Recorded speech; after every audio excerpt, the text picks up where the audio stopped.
नमस्कार दर्शक बंधु, आज भिडटी रही स्वच्छ भारत अभियान उपरे एक सुंदर भाषणटीए।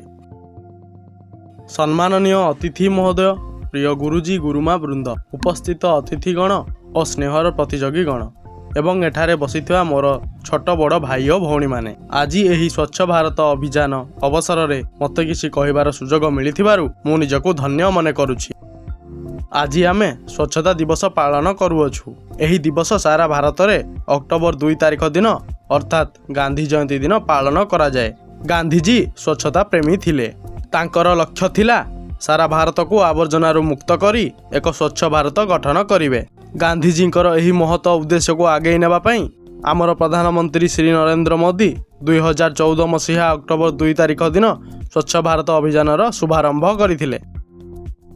से कहिथिले जदि 125 कोटी भारतीय निज घर परिवेश को स्वच्छ रखिबार संकल्प नेबे तेबे 2019 अर्थात गांधीजींकर 150तम जन्मदिवस पर्यंत सारा भारत संपूर्ण स्वच्छ होई पारिबो एवं यह गांधीजींक पई प्रकृत श्रद्धांजलि हेबो। सेही दिन ठारू प्रतिवर्ष अक्टोबर 2 तारिख को स्वच्छता दिवस रूपे पालन करा जाउअछि।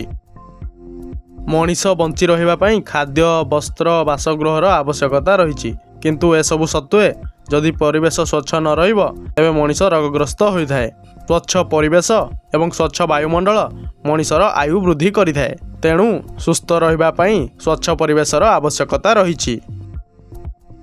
आम जातिर पिता गांधीजी स्वच्छता को बहुत महत्व देउथिले।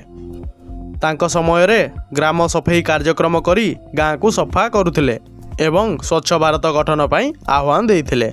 गांधीजी मतरे स्वच्छता केवल बाहररू नुहे अंतररू मध्य हेबा आवश्यक। गांधीजी स्वप्न को आगे नेबार लक्ष्य नहीं प्रधानमंत्री नरेंद्र मोदी अक्टोबर 2 तारिख दिन स्वच्छ भारत अभियान आरंभ करथिले एवं एही कार्यक्रम को प्रत्येक स्कूल, कॉलेज, गाँ एवं सहर में पालन करिया पई देशवासी को अनुरोध करथिले। एही दिन देशर प्रत्येक स्थान रे स्वच्छता कार्यक्रम करा जाय थाए एवं लोकों को स्वच्छतार फायदा विषय रे अवगत करा जाय थाए।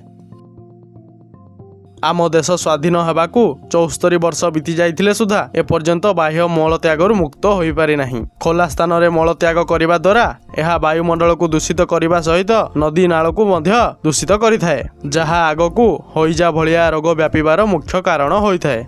निज घर परिवेश को स्वच्छ न रखिले खाल जगार पानी जमी रही एहा विभिन्न रोगर वाहक मशा माछी को जन्म देइथाए।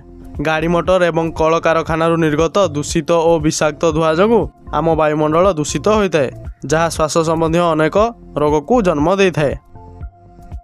वर्तमान परिवेश पई प्लास्टिक एवं पॉलिथीन बैग एक बड़ समस्या होई उभा होईछि।